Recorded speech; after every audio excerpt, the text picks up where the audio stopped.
Mes chers amis, la semaine dernière, nous avons déjà vu que lorsque la Torah emploie le terme de anashim pour désigner des personnes, cela signifie qu'il s'agit de personnalités particulièrement méritantes et pieuses.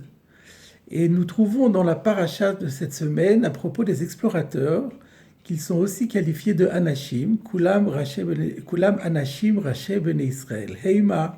Et Rashi relève au nom du Midrash qu'effectivement, les Meraglim, les 12 explorateurs chargés d'explorer la terre d'Israël, eh bien, étaient des personnalités particulièrement pieuses, justes et méritantes.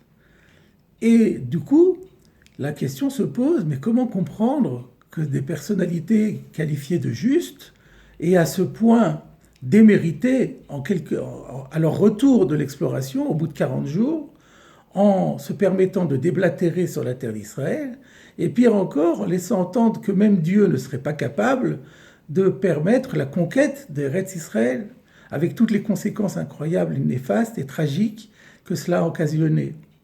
Comment des tzadikim, comment des justes peuvent en arriver à une telle déchéance? Il s'avère que cette question est posée déjà par le Zohar HaKadosh. Et le Zohar HaKadosh donne une réponse quelque peu stupéfiante. Le Zohar HaKadosh nous dit qu'ils ont fait ce qu'ils ont fait parce que Raché ben Israël et Emma, ils avaient une position sociale extrêmement importante, ils étaient des chefs des enfants d'Israël. Mais ils savaient que cette nomination dont ils avaient été gratifiés ne valait que pour la période durant laquelle les Béné Israël étaient dans le désert. Ils savaient que le jour où Israël rentrerait en Eretz Israël, il y aurait une réorganisation complète de la direction politique du peuple et ils allaient perdre leur position. Cette explication du Zohar laisse entendre que les explorateurs ont délibérément fait échouer le projet de conquête uniquement pour préserver leur position sociale au détriment de l'intérêt de tout le peuple d'Israël, avec toutes les conséquences incroyables et tragiques que cela a engendré. Mais alors dans ce cas-là, ce ne sont pas des anashim, ils ne méritent pas d'avoir le titre de personnalité, ce ne sont pas des justes. Comment comprendre ce Zohar HaKadosh? Le Rav Ruderman, que j'ai déjà cité la semaine dernière, Rosh Yeshiva de la Yeshiva de Ner Israël à Baltimore au siècle dernier, propose une explication très intéressante de ce Zohar HaKadosh, dont je voudrais vous faire profiter. Il cite pour cela un commentaire du Shla HaKadosh, le Shnei Luchot Abrit, le fameux ouvrage kabbalistique, commentateur de la Torah également, lorsque les explorateurs reviennent, parmi les remarques désobligeantes qu'ils font à propos d'Eretz Israël, qui à l'époque s'appelle Eretz Canaan, ils disent V'kol ha'am asher ra'inu betocha anshe midot. Tout le peuple que nous avons vu dans ce pays, ce sont des gens tous de haute taille.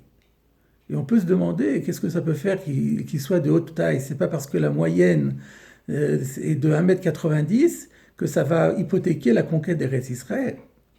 Et voilà que le Shla HaKadosh nous dit le midot n'a pas le sens ici de la taille physique, mais à l'autre sens du mot midot en hébreu, un bal midot en hébreu, ça veut dire que c'est quelqu'un qui possède de nombreuses vertus, de nombreuses qualités morales.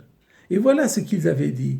Nous avons vu lors de notre exploration que toutes ces personnes qui peuplent ce pays, ce sont des gens d'une très grande vertu, immensément vertueux, Anshe midot.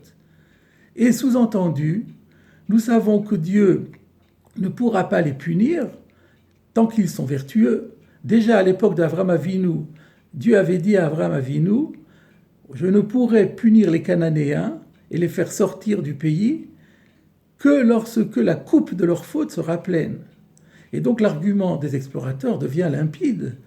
Alors que les Béné Israël, eux, viennent de fauter à plusieurs reprises pendant le désert, avec des fautes terriblement aiguës, et d'infidélité par rapport à Dieu, et d'ingratitude par rapport à Dieu. D'un autre côté, les Cananéens semblent être des gens vertueux, comment peut-on imaginer que Dieu veuille accepter de les exterminer et de les faire disparaître pour pouvoir assurer la conquête au Béné Israël?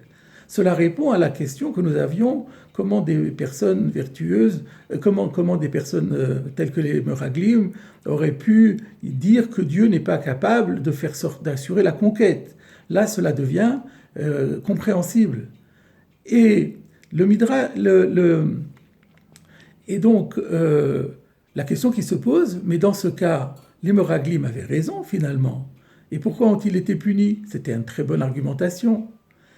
Eh bien, la réponse est la suivante. Il faut être conscient du fait que lorsque nous avons des décisions à prendre dans une situation donnée ou un jugement à effectuer dans une situation donnée, nous sommes prisonniers de notre subjectivité et de la prise en considération inconsciente de nos intérêts. Parce que les explorateurs, comme le Zohar HaKadosh nous l'a dit, étaient conscients du fait qu'à l'issue de leur mission, si elle était couronnée de succès, ils allaient perdre leur position sociale.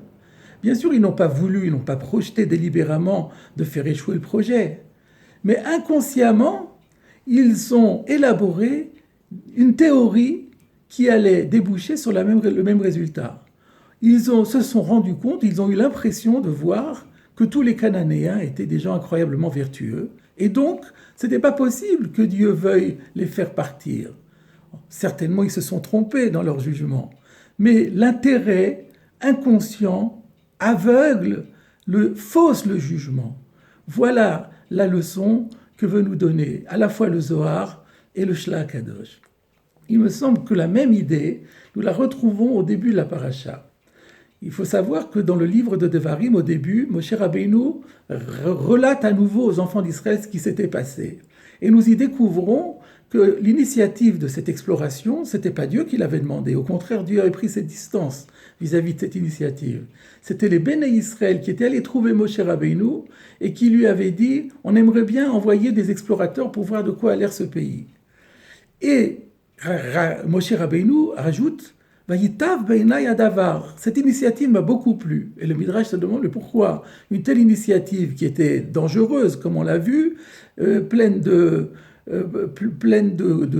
soucis, de complications, de fatigue inutile. Pourquoi Moshe ce projet lui a plu?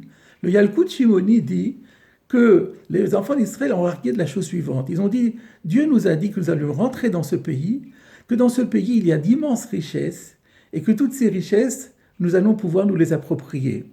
Mais maintenant que les Cananéens ont appris que nous nous préparons à conquérir leurs terres, il est bien évident qu'ils sont en train en ce moment de construire des cachettes pour enfouir tous leurs trésors, pour que lorsqu'on arrive, on ne trouve rien.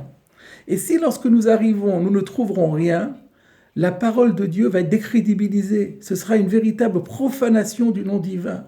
Il faut absolument éviter cela. Nous allons explorer la terre, nous allons voir quelles sont leurs cachettes, et comme ça, lorsque nous arriverons, nous allons pouvoir nous approprier leurs richesses.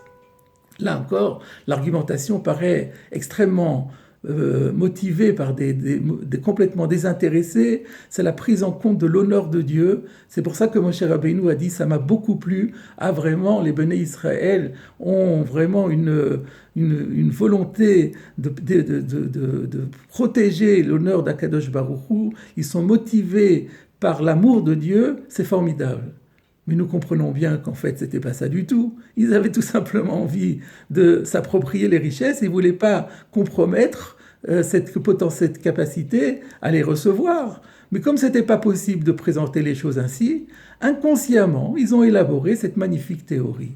Et voilà, mes chers amis, une des leçons que nous pouvons tirer de cette paracha de Shlach Lecha, c'est que dans toutes les situations où nous avons des positions, où nous élaborons des théories, faisons toujours notre introspection, vérifions que nous sommes totalement objectifs et qu'en réalité nous ne sommes pas en train d'élaborer des théories pour servir inconsciemment nos intérêts et non pas l'intérêt du judaïsme, de la Torah et de Akadosh Baruch Hu. Shabbat Shalom.